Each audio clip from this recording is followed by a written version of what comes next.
नमस्कार, नेपालभ्यूज.com को समाचार अपडेटमा यहाँहरूलाई स्वागत छ।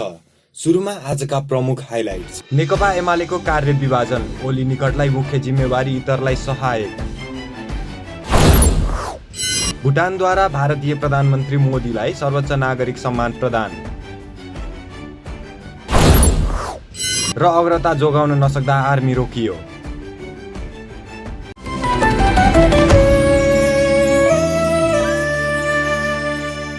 नेकपा एमालेले उपाध्यक्षलाई फरक जिम्मेवार दिएको छ।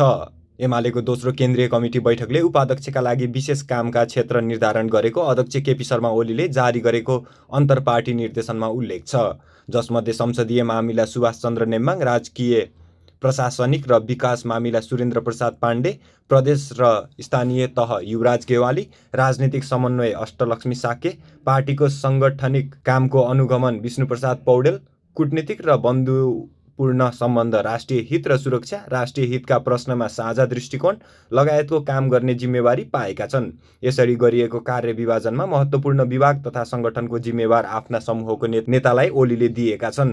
तत्कालीन नेकपामा विपक्षमा रहेका र एमाले विभाजन अगाडि नेता माधव नेपाल समूहका नेताहरूलाई भने कम महत्त्व राख्ने र उपमा नै राखिएको छ। यसरी दोहोरो जिम्मेवारी पाउनेमा उपमहासचिव विष्णु रिमाल छन्। ओली प्रधानमन्त्री हुँदा रिजाल प्रमुख सल्लाहकार थिए। उनलाई निर्वाचन विभागको प्रमुख र आर्थिक तथा कोष व्यवस्थापन प्रमुखको जिम्मेवारी दिइएको छ। प्रचार तथा प्रकाशन विभागको प्रमुख र प्रेस चौतारीको इन्चार्जमा पृथ्वी सुब्बा गुरुङलाई ल्याइएको छ। यसअघि यो विभागमा योगेश भट्टराई थिए। उनलाई स्वास्थ्य विभाग तथा स्वास्थ्य कर्मी सङ्घको जिम्मेवारीमा राखिएको छ। सुदूरपश्चिम प्रदेशको इन्चार्जमा लेखराज भट्टराईले नै निरन्तरता दिइरहेको सचिवालय छविलाल विश्वकर्मालाई लुम्बिनी, रघुवीर महेश सेठलाई प्रदेश 2 र पदमा कुमारी अर्याललाई गण्डकी प्रदेशको इन्चार्ज बनाइएको छ।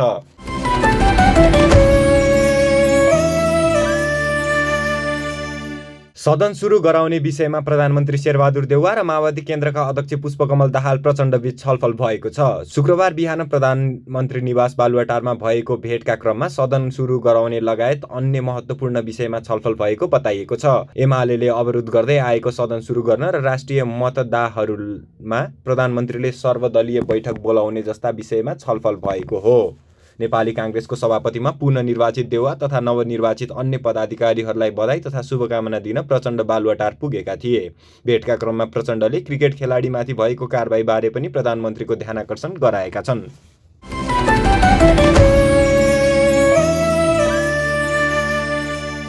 नेकपा एसका अध्यक्ष माधव कुमार नेपालले राष्ट्रिय सभाको चुनावमा ध्यान दिने नेता तथा एकीकृत समाजवादी कार्यकर्तालाई आग्रह गरेका छन्। अध्यक्ष नेपालले आगामी निर्वाचनमा गठबन्धन बनाएर चुनाव लड्ने बताउँदै सम्पूर्ण सिटहरू जित्ने गरी अगाडि बढ्न नेता र कार्यकर्तालाई निर्देशन दिए।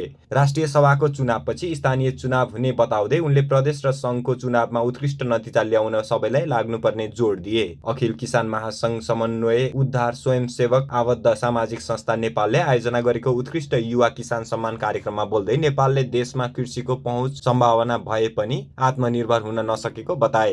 अनुसन्धान गर्ने, खोज गर्ने र आधुनिक विज्ञान र प्रविधिको प्रयोग गर्ने, त्यसको निम्ति हामीले अब औद्योगिक क्रान्ति मात्रै होइन, अब प्रौद्योगिक क्रान्ति भइसक्यो, टेक्नोलोजिकल रेभोल्युसन।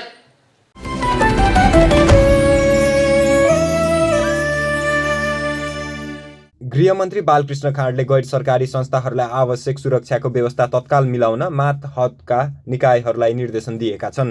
गैर सरकारी संस्था महासङ्घ नेपालले शुक्रबार काठमाडौँमा आयोजना गरेको कार्यक्रममा बोल्दै गृहमन्त्री खाँडले देश विकासको अभियानमा संलग्न गैर सरकारी संस्थाहरूलाई आवश्यक सुरक्षाको प्रबन्ध गर्न मातहतका सुरक्षा निकायहरूलाई निर्देशन दिएका हुन्।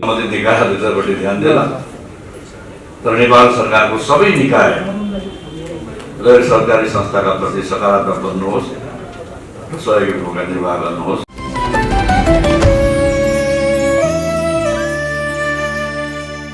ऊर्जा, जलस्रोत तथा सिँचाइ मन्त्री पम्फा भुसालले ललितपुर महानगरपालिकाको समग्र विकासका लागि सबै राजनीतिक दलहरूबीच सहकारी गरी काम गरेको बताएकी छन्। शुक्रबार ललितपुर महानगरपालिकाको 103औं स्थापना दिवसको अवसरमा आयोजित कार्यक्रमलाई सम्बोधन गर्दै मन्त्री भुसालले महानगरपालिकाको कला, संस्कृति तथा सम्पदाको विकास र संरक्षण गर्ने र भौतिक पूर्वाधारको विकास गर्न लगायतका कामहरूमा सबै राजनीतिक दलहरूबीच सहकार्य भइरहेको बताएकी हुन्। उनले महानगरपालिकाको विकासको निम्ति राजनीतिक तहमा कुनै पनि मतभेदहरू नभएको बताइन्। राजनीतिक विचार र आस्थाहरूलाई आफ्नो ठाउँमा राखेर राजनीतिक दलहरूले आफ्नो ठाउँको विकासलाई पहिलो प्राथमिकतामा राखेर काम गरिरहेको उनले स्पष्ट पारिन्। तर यो ठाउँको विकास र उन्नतिको निम्ति, यसको संरक्षण र उन्नतिको निम्ति हाम्रा कुनै पनि खास मतभेदहरू रहेनन् र रहनु पनि हुन्न।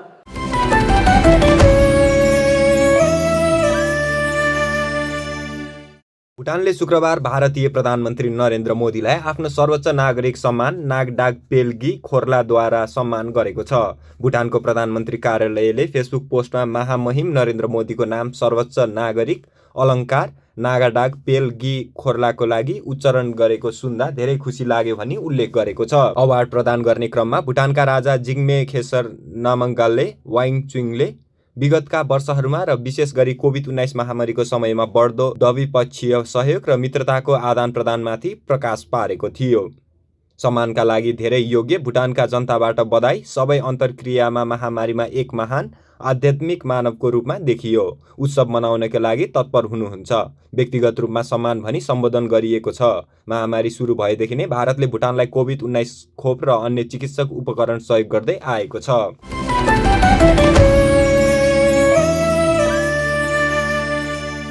आर्मीले सुरुवाती अग्रता जिल्लाउन नसक्दा सातौँबाटोसँग 1-1 गोलको बराबरी खेलेको हो। त्रिपुरेश्वर स्थित दशरथ रङ्गशालामा शुक्रबार भएको खेलमा दिनेश हेन्जनको गोलबाट आर्मीले 10औं मिनेटमा अग्रता लिएको थियो।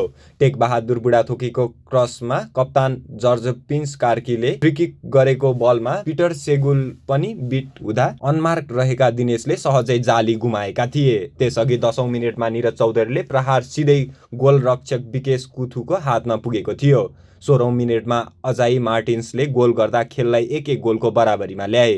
गोलरक्षक अभिषेक बरालले लामो पासलाई मार्टिन्सले पेनल्टी बक्समा नियन्त्रण लिँदै डिफेन्डर विमल पाण्डेलाई बिट गर्दै गरेको प्रहार गोलमा परिणत भएको थियो। 21औं मिनेटमा टेक बहादुर बुढाथोकीको क्रसलाई गोलरक्षक अभिषेक बरालले पञ्च गर्दै बजाउँदा पिटर सेगुको किकरेक्स कमजोर बन्दा सन्तोष तामाङको ओभरहेड किकलाई गोलरक्षक अभिषेकले नियन्त्रणमा लिए। ६६औं मिनेटमा कप्तान मनबहादुर तामाङको पासमा आदित्य साक्यले फ्री हेडर गोलरक्षक विकास कुथले सहजै बचाए। ६९औं मिनेटमा पेनाल्टी बक्स बाहिरको प्रहार पोस्ट नजिकैबाट थोरै आकाशिदा आर्मी अग्रता लिनबाट चुक्यो। ७५औं मिनेटमा गौतम श्रेष्ठको क्रमशः सन्तोष तामाङको प्रहार दोस्रो बार च्याप्दै बाहिरियो। यो बराबरीपछि अपराजित रहेको आर्मीको 5 खेलबाट 9 अङ्क पुगेको छ। आर्मी तेस्रो स्थानमा यथावत रहेको छ।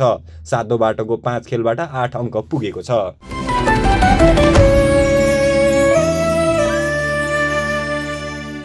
जाँदा जाँदै आजका प्रमुख हाइलाइट्स पुनः एकपटक। नेकपा एमालेको कार्य विभाजन, ओली निकटलाई मुख्य जिम्मेवारी इतरलाई सहायक। भुटानद्वारा भारतीय प्रधानमन्त्री मोदीलाई सर्वोच्च नागरिक सम्मान प्रदान र अग्रता जोगाउन नसक्दा आर्मी रोकियो। खुसीको कनेक्सन गरी फुटबल हेर्ने हो, डिसोको जडामा स्पेन जाने हो। यो पर्वमा डिसोम जडान गरी लकी ड्र मार्फत 4 जना भाग्यशाली विजेता स्पेन जानुहोस्। साथमा ला लिगाको रु 2000 पर्ने सिजन टिकट पनि सित्तैमा पाउनुहोस्। यो योजना डिसोम फाइबर नेट, सिम टिभी र प्रभु टिभीको जडानमा पनि लागू हुनेछ। ह्याप्पी पर्वको ह्याप्पी कनेक्सन। डिसोम, खुसीको कनेक्सन।